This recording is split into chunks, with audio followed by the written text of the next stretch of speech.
बबुआ रुक जा, ए बबुआ रुक जा, 2-4 दिन और ए बबुआ रुक जा, 2-4 दिन और ए बबुआ रुक जा। बिहले पे आम बाटे, बिहले पे आम बाट जाए के राउर ए बबुआ रुक जा, ए बबुआ रुक जा, 2-4 दिन और ए बबुआ रुक जा, 2-4 दिन और ए बबुआ रुक जा।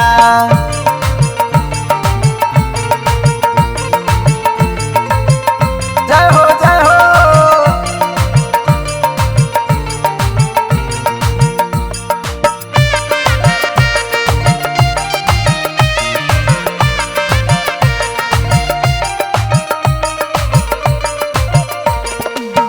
कवली करलो बाबू भैला बनवासी, आखी के पुतरिया तू दियाला निकासी। कवनी करलो बाबू भैला बनवासी, आखी के पुतरिया तू दियाला निकासी। माई बाड़ी पापीन, माई बाड़ी पापीन की बाप बाड़े बाउर ए बबुआ रुक जा, ए बबुआ रुक जा, 2-4 दिन और ए बबुआ रुक जा, 2-4 दिन और ए बबुआ रुक जा।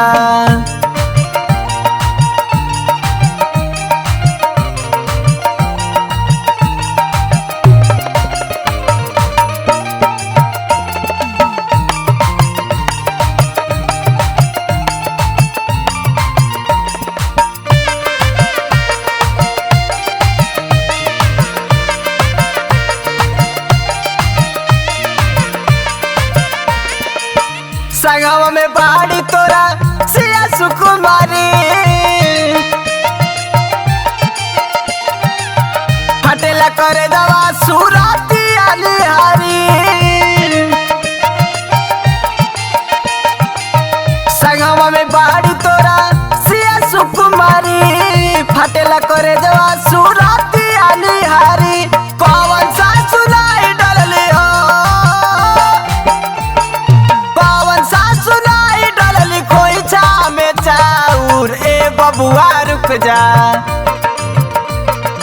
ए बबुआ रुक जा, 2-4 दिन और ए बबुआ रुक जा, 2-4 दिन और ए बबुआ रुक जा।